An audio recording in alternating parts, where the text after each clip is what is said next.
کیونکہ اللہ ہی نے ہمیں پیدا کیا. اللہ فرمایا کہ یہ اولئک کالانعام بل ہم اضل، یہ جانوروں کی طرح ہے، چوپایوں کی طرح ہے، حیوان کی طرح ہے، بلکہ بدتر ہے. بدتر کیسے؟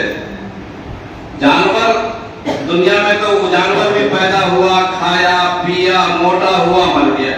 ہم بھی پیدا ہوئے، کھائے پیے، موٹے ہوئے اور مر گئے. تو بدتر کیسے ہو گئے؟ بدتر ہے. جانور کو قیامت کے دن کوئی حساب و کتاب نہیں، اور ہمارا حساب و کتاب ہے. ان کا جب کوئی حساب و کتاب نہیں تو نہ ان کو جنت ملے گی نہ جہنم ملے گی، ان کا معاملہ کلیئر. اور ہم کو تو حساب و کتاب ہوگا اور ہمارا معاملہ پھنس جائے گا، ہم جہنم میں جانا پڑے گا. تو ہم خراب ہوئے کہ نہیں جانور سے؟ اولئک کالانعام بل ہم اضل، جانور سے بدتر ہے. اس لیے دوستو بزرگوں، اس دنیا میں ہمیں اللہ تعالیٰ عزت عطا فرماتا ہے، اس دنیا میں دولت عطا فرماتا ہے، اس دنیا میں شہرت عطا فرماتا ہے، اس دنیا میں تھوڑی سی پہچان عطا فرماتا ہے، اس پر اترانا نہیں ہے. اور اس دنیا میں تھوڑی پریشانی آ جائے، تھوڑی دقت آ جائے، تھوڑی حیرانی آ جائے، کلفت آ جائے، مسائل پیدا ہو جائے، اس سے گھبرانا نہیں.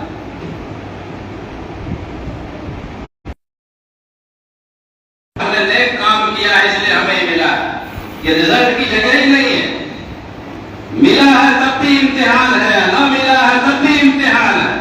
وَأَمَّا الْإِنسَانُ إِذَا مَا ابْتَلَاهُ رَبُّهُ وَأَكْرَمَهُ وَنَعَّمَهُ فَيَقُولُ رَبِّي أَكْرَمَنِ وَأَمَّا إِذَا مَا ابْتَلَاهُ فَقَدَرَ عَلَيْهِ رِزْقَهُ فَيَقُولُ رَبِّي أَهَانَنِ. اللہ تعالیٰ جب عزت دے، نعمت دے، شہرت دے، عطا فرماوے، عنایت فرماوے، تو انسان کہتا ہے کہ یہ تو میرا اکرام ہے، میری عزت ہے. حالانکہ اللہ فرماتا ہے ابتلا ہے یہ. اما اذا مبتلا، ابتلا کرے اس کو امتحان میں ہم ڈال رہے ہیں کہ دیکھیں کیا کرتا ہے. واما اذا مبتلا، دونوں ابتلا ہی ہے. قرآن نے دونوں جگہ الفاظ ابتلا کا استعمال کیا. اما اذا مبتلا فاکرمہ ونعمہ، اکرام، عزت، نعمت، شہرت، طاقت، قوت، وہ بھی ابتلا. واما اذا مبتلاہ، دوسرا رخ، یہ بھی آزمائش ہے. کیا؟ فقدر علیہ رزقہ، روزی تنگ کر دی گئی، جیب میں پیسہ نہیں ہے، بیٹی کی شادی کرنا، پیسہ نہیں،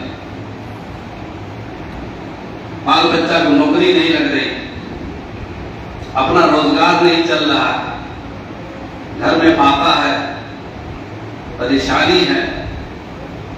یہ رزلٹ نہیں ہے کہ ہم نے کوئی بدعملی کی ہے جس کی بنا پر ہم کو یہ گناہ کی سزا مل رہی ہے، اور جو عزت ملی ہے وہ ہم نے کوئی نیکی کی ہے اس کا انعام مل رہا ہے. یہ ذہن میں پہلے نمبر پر ہمیں بٹھانا چاہیے. یہ دنیا رزلٹ کی جگہ نہیں. اللہ نے کچھ دے دیا ہے تو آزمانے کے لیے، اور کچھ نہیں دیا ہے تو یہ بھی آزمانے کے لیے ہے. والعصر ان الانسان لفی خسر، ساری دنیا گھاٹے میں ہے. الا الذین آمنوا وعملوا الصالحات وتواصوا بالحق وتواصوا بالصبر. ایمان اگر ہے بچا ہوا اپنا، نیک عمل بچا ہوا ہے، اور حق پر ہم قائم ہیں، اور صبر کے ساتھ ہم رہتے ہیں، شکوہ نہیں پروردگار کا، اللہ کے ساتھ کوئی شکوہ نہیں، اللہ سے کوئی ناراضگی نہیں، اللہ سے کوئی دشمنی نہیں، اللہ سے کوئی جلن نہیں، اللہ سے کوئی بدگمانی نہیں. اللہ جس حال میں تو نے رکھا ہے، اللہ فیصلے پر ہم راضی ہوں. اللہ فرماتا کہ یہ گھاٹے میں نہیں ہے. اور اگر ہم نے سب کچھ دے دیا اس بندے کو لیکن ایمان پر قائم نہیں رہا، عمل صالح نہیں رہا، نماز غائب، ایمان نہیں رہا، بےایمانی شروع کر دی، وتواصوا بالحق، ایک دوسرے کو حق بات کہنے کا سلسلہ ختم، وتواصوا بالصبر، صبر ختم ہو گیا. صبر کہتے ہیں ہضم نہیں ہو رہا. جیسے مصیبت آئی تو مصیبت پر برداشت کرنا بھی صبر ہے، اور اللہ تعالیٰ نعمت عطا فرماتا ہے تو نعمت کو قابو میں رکھنا، کنٹرول میں رکھنا، یہ بھی صبر ہے. ہضم ہی نہیں ہو رہا. فرعون نے کہا کہ میں خدا ہو گیا، انی انا اللہ فاعبدونی، میں اللہ ہو گیا ہوں، میرے پاس سب کچھ ہے، میری عبادت کرو۔ حضرت ابراہیم علیہ السلام نے نمرود سے کہا کہ میرا خدا اللہ ہے جو پیدا کرتا ہے سارے انسانوں کو۔ تو نمرود نے کہا کہ میں بھی پیدا کر سکتا ہوں، میں بھی زندہ کرتا ہوں، میں بھی جلاتا ہوں اور مارتا ہوں۔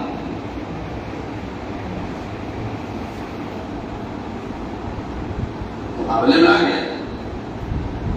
حضرت ابراہیم نے دلیل دی کہ میرا پروردگار وہ ہے جو لوگوں کو جلاتا ہے، زندہ کرتا ہے اور مارتا ہے۔ تو نمرود نے کہا کہ میں بھی زندہ کرتا ہوں، میں بھی مارتا ہوں۔ کہا کیسے؟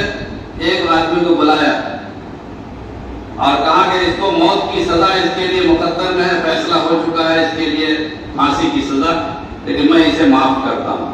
زندہ کیا میں نے۔ ایک آدمی کے لیے کوئی سزا نہیں تھی، کہا کہ اس پر کوئی کیس نہیں ہے، لیکن جلاد اسے گردن مار دیا میں نے، تو زندگی اور موت میرے ہاتھ میں ہوئی۔ یہ انسان کتنے گول میں ہے۔ حضرت ابراہیم علیہ السلام نے کہا کہ یہ بہت بڑا احمق معلوم ہوتا ہے، کچھ نہیں سمجھتا ہے، جاہل ہے۔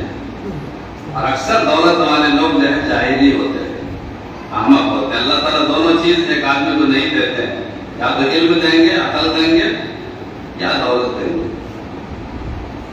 دونوں چیز ایک ساتھ جمع کم ہوتی ہے۔ کوئی اتفاقاً خوش نصیب بندہ ہو جو ہضم کر سکے۔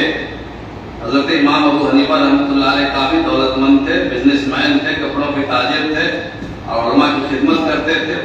ایسے چند لوگ ہیں، لیکن اکثر دنیا میں ہضم نہیں ہوتا لوگوں کو۔ وہ ایک ہی چیز اللہ عطا فرماتے ہیں۔ ہندوستان میں ایک تیمور لنگ بادشاہ گزرا ہے، لنگڑا تھا وہ تیمور لنگ۔ تو ایک فقیر بھیک مانگتے ہوئے دلی میں پہنچا، اس نے کہا کہ بادشاہ سلامت سے بھی مجھے بھیک مانگ، مجھے بخشش چاہیے۔ بادشاہ سلامت کے پاس پہنچا۔ اس زمانے کے بادشاہ تھے جس کو کہتے ہیں بادشاہ، شہنشاہ، کیا کیا لفظ بولتے ہیں آج کے زمانے میں، دولتی فرمان، تانا شاہی۔ یہ اس دور کے لوگ ہیں جہاں ایک معمولی سائل بھی پہنچ جاتا تھا۔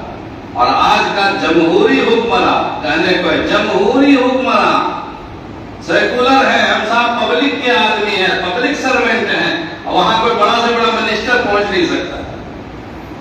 تو فقیر مانگتے مانگتے تیمور لنگ کے دربار میں پہنچ گیا۔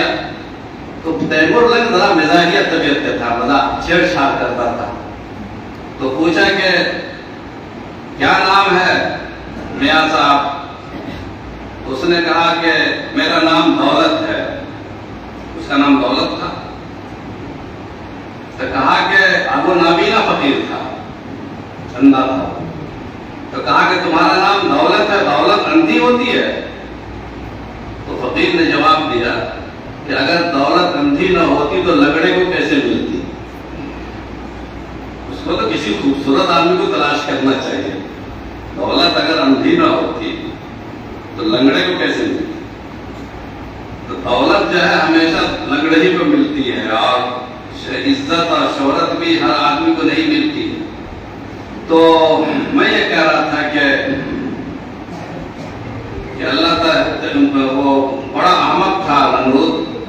تو حضرت ابراہیم علیہ السلام نے دوسری مثال دی کہ میرا پروردگار وہ ہے جو سورج کو مشرق سے نکالتا ہے اور مغرب میں ڈباتا ہے۔ تم اگر قرض سے دکھلا سکو تو اس کا کوئی جواب ہی نہیں تھا۔ قرآن کریم میں فَبُہِتَ الَّذِي كَفَرَ، خبیث جو ہے بالکل احمق بن گیا اور وہ خفت میں ششتر رہ گیا، حیران رہ گیا، اس کے کوئی جواب نہیں بن پایا اس کو۔ تو اللہ تعالیٰ ہمیشہ اسی طرح ہوا ہے کہ دنیا میں جب دولت آتی ہے، طاقت آتی ہے تو ہضم نہیں ہوتا۔ قرآن کریم نے کہا کہ إِلَّا الَّذِينَ آمَنُوا وَعَمِلُوا الصَّالِحَاتِ وَتَوَاصَوْا بِالْحَقِّ وَتَوَاصَوْا بِالصَّبْرِ۔ حق پر قائم رہنا ہے اور ہمیں صبر کا دامن پکڑے رہنا ہے۔ دولت ملے تو برداشت کرنا ہے، دولت نہ ملے، غریبی آوے تو برداشت کرنا ہے۔ اسی کا نام ایمان ہے، اسی کا نام زندگی ہے، اسی کا نام کامیابی ہے۔ اگر ہم نے یہ چیز حاصل کر لی تو ہم گھاٹے میں نہیں ہیں، اگر ہم نے اس چیز کو حاصل نہیں کیا تو قرآن کہتا ہے کہ گھاٹے میں، ان الانسان لفی خسر، تمام انسان گھاٹے میں ہیں۔ تو اس چیز کو ہمیں اپنی روایتوں کو انشاءاللہ برقرار رکھنا ہوگا۔ یہ پورنیہ کی سرزمین ابھی چاہے بنگال میں ہو چاہے کسی ضلع میں ہو، لیکن یہ پورا خطہ پورنیہ کہلاتا ہے۔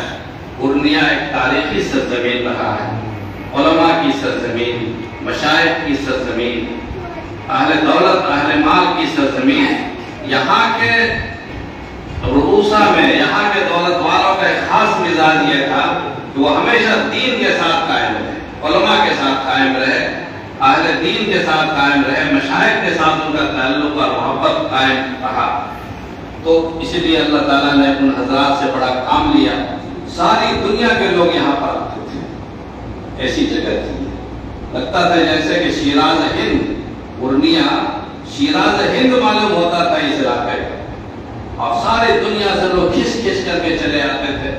میرے جد امجد حضرت مولانا الحاج حکیم احمد حسن صاحب رحمۃ اللہ علیہ، وہ بھی فارغ ہونے کے بعد اسی سرزمین کو انہوں نے اپنی دینی سرگرمیوں کا مرکز بنایا، محور بنایا، اور ایک زمانے تک انہوں نے جبل پور ہو یا آس پاس کی جو بستیاں ہیں ان تمام بستیوں میں انہوں نے اپنی خدمات پیش کی، اور اس زمانے میں اور بھی بہت سارے علماء اور مشائخ، ایک سلسلہ تھا یہاں پر، انہوں نے کام کیا۔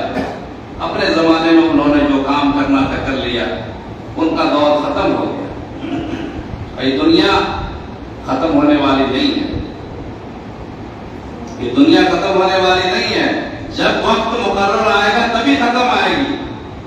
قیامت سے پہلے پہلے جب تک ہمارے نبی کا دین باقی ہے، ہمارے نبی کا ایمان باقی ہے، ہمارے نبی کا مذہب باقی ہے، سب کی ذمہ داری باقی ہے۔ انہیں کے فلانے نے کام کر لیا بس کام ختم نہیں، اب ہماری ڈیوٹی شروع ہوئی، آپ کی ڈیوٹی شروع ہوئی، آپ کو کام کرنا ہے۔ اگر آپ اپنا کام نہیں کریں گے اللہ کے یہاں پوچھ ہوگی، اور رزلٹ سامنے آ جائے گا انشاءاللہ۔ اگر اللہ تعالیٰ آپ کو عطا فرما دیتے ہیں دنیا میں تو اس کو رزلٹ نہیں سمجھیے گا، رزلٹ وہاں نظر آئے گا انشاءاللہ۔ اور دنیا میں کامیابی اور ناکامی کا معیار دولت اور طاقت نہیں ہے، دین ہے، ایمان ہے، عمل صالح ہے، تواصی بالحق ہے، تواصی بالصبر ہے۔ دولت اور نعمت کامیابی کا معیار نہیں ہے۔ دنیا میں کتنے دولت والے آئے چلے گئے، شہاب الدین غوری کا نام سنا آپ لوگوں نے؟ مولانا تو سنا ہی ہوں گے یار، کسی نے سنا ہے شہاب الدین غوری؟ شہاب الدین غوری آپ سن لیجیے، شہاب الدین غوری ہندوستان کا وہ واحد پہلا اسلامی حکمراں تھا جس نے ہندوستان میں اسلام کی طاقت کے قدم جمائے، جس نے اسلامی اقتدار اور اسلامی حکومت کی بنیاد رکھی۔ شہاب الدین غوری، ہم اپنے محسنوں کو بھولتے جا رہے ہیں۔ انہوں نے اس ملک میں اسلام کی طاقت کی، اسلامی حکمرانی کی بنیاد رکھی، اسلام کی نہیں، اسلامی حکمرانی کی تاریخ قائم کی ہے پورے ہندوستان کی سطح پر۔ چھوٹی چھوٹی سطحوں پر بہت سارے لوگ موجود ہیں، لیکن اسلام کی ہماگیر طاقت اور حکمرانی کی بنیاد ہندوستان میں شہاب الدین غوری سے ہوئی۔ اب وہ دور تھا حضرت خواجہ معین الدین چشتی اجمیری رحمۃ اللہ علیہ کا، اور خواجہ معین الدین چشتی اجمیری رحمۃ اللہ علیہ ان سے پہلے ہندوستان میں آئے تھے 40 آدمی کی جماعت کو لے کر، 40 فقیروں کی، 40 بے سر و سامان انسانوں کا قافلہ لے کر کے اس ملک میں تشریف لائے تھے۔ ان کے پاس کچھ نہیں تھا، اجمیر کے پاس انہوں نے پرتھوی راج کا دور تھا، انہوں نے اپنا قافلہ اپنے کارواں کو وہاں پر ٹھہرانا چاہا. راجا کے جو اندلی لوگ ہوتے ہیں سپاہی، ان لوگوں نے رکاوٹ پیدا کی، پر انہوں نے کنارے میں جا کر کے اپنا کام شروع کیا. نمازیں پڑھنی شروع کی، لوگوں کو ترغیب دی. صرف نماز سے شروع کیا ہوا، نماز کی دعوت. اور پھر بڑے مقابلے ہوئے، بڑی بڑی تاریخ پڑھ لیجئے گا. میرے دادا رحمۃ اللہ علیہ نے غریب نواز کے نام سے کتاب بھی لکھی تھی جو پورنیہی کے روسا نے چھپوائی تھی.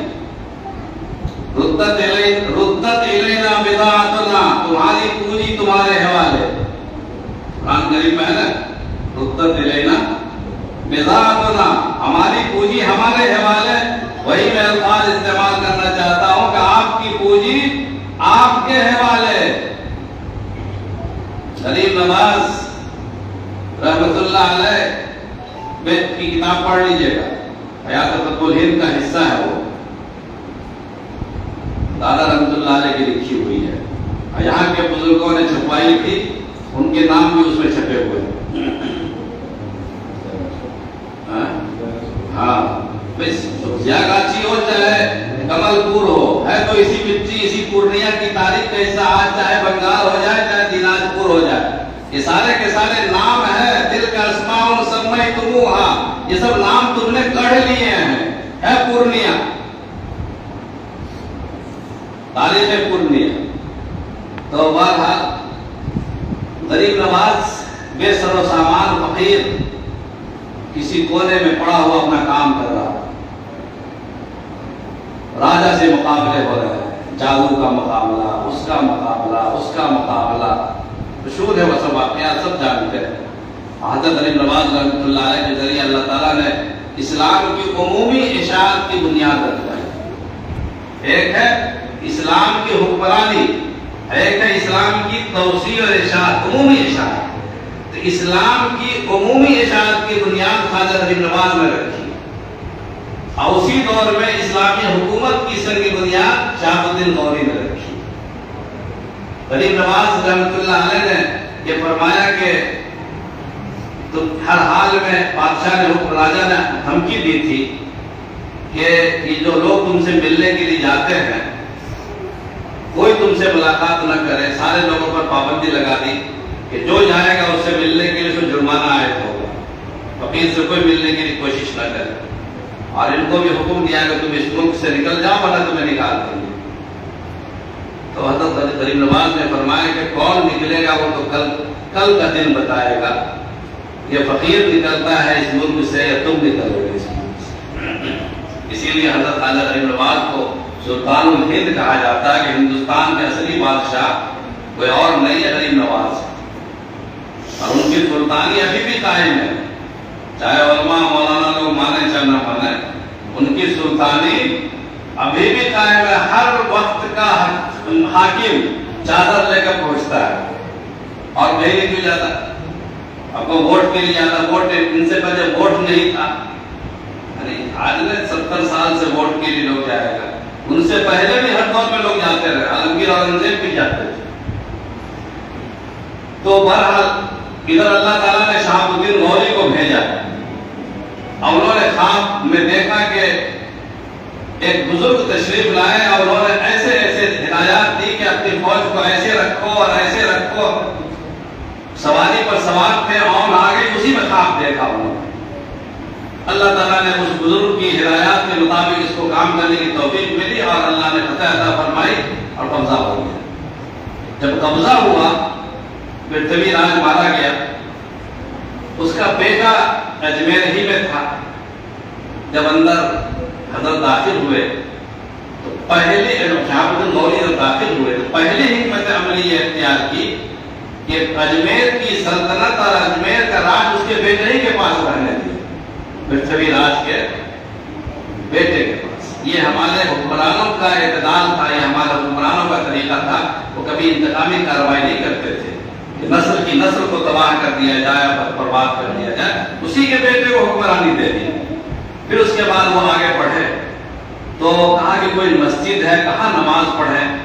کہا ایک کچھ لوگوں نے بتایا کہ یہاں ایک بزرگ آئے ہوئے ہیں وہ پتا نہیں کیا بولتے ہیں، چلا چلا کر کے اذان کو سمجھتے ہیں کیا، کچھ آواز لگاتے ہیں، اس کے بعد وہ کچھ پڑھتے ہیں. کہاں رہتے ہیں؟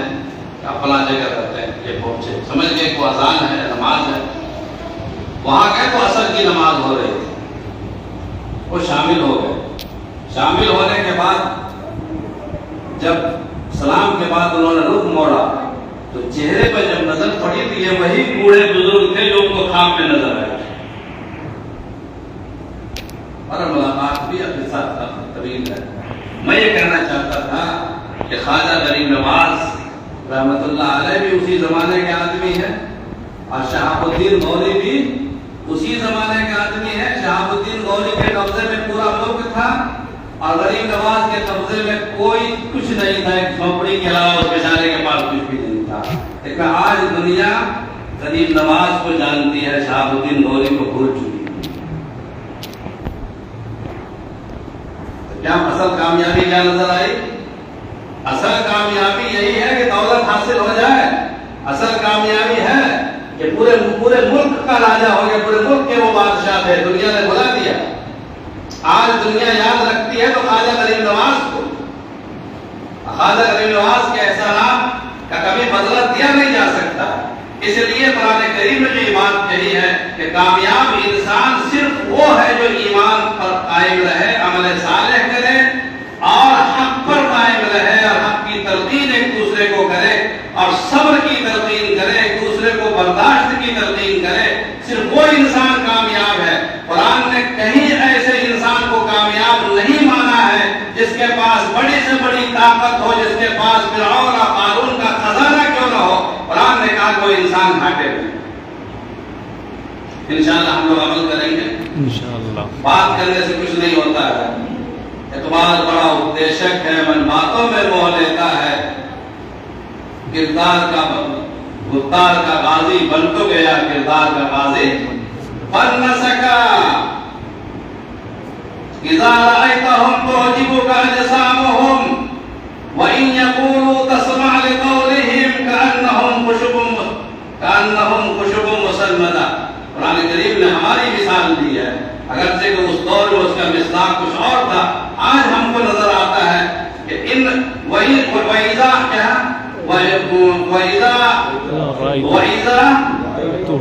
وَإِذَا رَأَيْتَهُمْ تُعْجِبُكَ أَجْسَامُهُمْ. اگر آپ ان کو دیکھیں گے اللہ کے رسول تو ان کا دل، ڈول، جسم، مدہ، قطع، کپڑا، لتا دیکھ کر بڑا اچھا لگے گا کہ واقعی بڑے آدمی معلوم ہوتے ہیں، صاحب کوئی شہزادہ معلوم ہوتے ہیں، کوئی دولت والے ہیں، کوئی سمجھدار ہے، باشعور ہے. وَإِن يَقُولُوا تَسْمَعْ لِقَوْلِهِمْ. بات کریں، گفتار پیش کریں اور گفتگو کریں تو سننے کے لیے آپ مجبور ہو جائیں. اتنی شاندار گفتگو کریں. لیکن اللہ فرماتا ہے کہ ان کی کأنہم خشب مسندہ، ان کی کوئی بنیاد نہیں ہے، کوئی جڑ نہیں ہے. وہ لاٹھی ہے، ان کی مثال وہ لاٹھی ہے. جس لاٹھی کو، جس لکڑی کو زمین میں گاڑا نہ گیا ہو. زمین میں گاڑ دیجئے لکڑی کو تو لکڑی اپنے آپ کھڑی رہے گی، لیکن زمین میں اگر لکڑی کو آپ نہ گاڑیں گے تو زمین گر جائے، وہ لکڑی گر جائے گی. تو آپ یہ کرتے ہیں کہ لکڑی کو کہیں ٹیک لگا دیتے ہیں، کسی دیوار سے، کسی چیز سے ٹیک آپ نے لگا دیا. لکڑی کتنوں ہی خوبصورت ہو، اگر آپ اس کو گاڑیں گے نہیں جڑ میں. قرآن کہتا ہے کہ ان کی مثال کأنہم خشب مسندہ. ایسی لکڑی ہیں یہ لوگ جو دیکھنے میں خوبصورت ہیں، سجے سجائے ہیں، لیکن وہ ٹیک لگائے ہوئے ہیں. ذرا سی آندھی چلے گی، ذرا سا طوفان آئے گا، ذرا سا زلزلہ آئے گا، ذرا سی دیوار ہلے گی، وہ ٹیک کو ہٹا دیا جائے گا، وہ لکڑی گر جائے گی. ٹیک لگا ہوا ہے، گاڑا ہوا نہیں ہے. اسی لیے قرآن نے کہا یحسبون کل صیحۃ علیہم. ہر چیز کو، ہر فتنے کو وہ اپنے آپ پر گمان کرتے ہیں. اتنے اندر سے ڈرپوک کا بزدل ہے. ہمارا حال بالکل ویسے، گفتار بہت شاندار اور کپڑا لتا بھی شاندار، ٹوپی، کرتا پائجامہ، جمعہ کے دن صاحب جھکا جھک. مسجدیں بھی بنا دی، مسجد تو بنا دی. شب بھر میں ایمان کی حرارت والوں نے، من اپنا پرانا پاپی تھا، برسوں میں مسلمان ہو نہ سکا. سب کچھ ہے لیکن اندر سے ہم کھوکھلے ہیں، ہم ٹیک لگائے ہوئے ہیں اپنے بزرگوں کی ان شاندار روایتوں اور ماضی اور بزرگوں کی ان چیزوں کے خواب میں ہم گھوم رہے ہیں۔ اپنے بزرگوں کی تاریخ، ہمارے بزرگوں نے ایسا کیا، ہمارے پروجوں نے ایسا کیا، ہمارے ان لوگوں نے ایسا کیا، وہ تو آباد ہے تمہارے مگر تم کیا ہو۔ اللہ تعالی ہم سب کو اپنے بزرگوں کے نقش قدم پر چلنے کی توفیق عطا فرماوے، عمل خیر میں ان کی اتباع کی توفیق عطا فرماوے، اور ان کی غلطیوں کو اللہ پاک معاف فرما کر ہمیں صحیح راستے پر قائم و دائم رکھے، اور کہنے سے زیادہ سننے سے زیادہ عمل کی توفیق عطا فرماوے۔ انشاءاللہ ہم لوگ استعداد کرتے ہیں۔ میں نے آپ سے، مجھے بڑا دکھ ہوا ہے اس سفر میں آپ سے بددل کی بات بتا کے بات ختم کروں، بڑا دکھ ہوا ہے۔ اتنا دکھ شاید میں نے پہلے غور نہیں کیا تھا، یا کیا بات تھی، آنکھیں بھی کھلتی ہیں تجربے کے بعد۔ ایک جگہ سے آپ 10 بار گزریے گا، ایک چیز کبھی نظر نہیں آتی، کبھی نظر آ جاتی۔ ہر رئیس کے گھر میں، ہر بڑے بڑے گھرانوں کے اندر ایک مسجد ہم کو نظر آئی، چھوٹی چھوٹی مسجد، ہر آبادی، تمام جگہ جہاں جہاں بھی اس پار سے اس پار تھا، لیکن نماز پڑھنے والا کوئی نہیں۔ مسجدیں ویران ہیں، رو رہی ہیں۔ اگر مسجد ایک بار رو جائے تو آپ اس کے وبال سے نہیں بچ سکتے ہیں، اور جو ہر دن 5 مرتبہ روئے آپ کے خلاف، پھر کیا حال ہوگا؟ اس لیے انشاءاللہ ان مسجدوں کو آباد کریں۔ میرے عزیزوں، دوستوں، بزرگوں، اللہ کے واسطے اپنا رشتہ دین سے قائم کریں، اور نماز سے شروع کریں، علماء سے تعلق بنائیں، اپنے بچوں کو پڑھائیں، سب کچھ پڑھائیے، آپ کالج میں پڑھائیے، یونیورسٹی میں پڑھائیے، لیکن دین ضرور، شروعات اپنے دین سے کریں۔ طلب العلم فریضۃ علی کل مسلم و مسلمۃ، علم کا طلب کرنا ہر مسلمان پر فرض ہے، عورت ہو چاہے، کوئی قید نہیں۔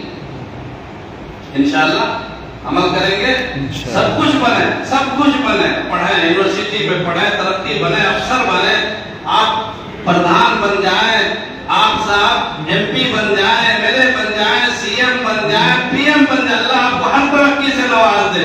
تم شوق سے کالج میں پڑھو، پارک میں پھولو، تم شوق سے کالج میں پڑھو، پارک میں پھولو، جائز ہے کہ غباروں میں اڑو، چرخ پہ جھولو، جائز ہے غباروں میں اڑو، چرخ پہ جھولو، پر ایک سخن بندے عاجز کا رہے یاد، بس ایک سخن بندے عاجز کا رہے یاد، اللہ کو اور اپنی حقیقت کو نہ بھولو۔ اللہ تعالی ہم سب کو وہ عرفان، وہ معرفت، وہ نظر عطا فرمائے۔ وآخر دعوانا الحمدللہ۔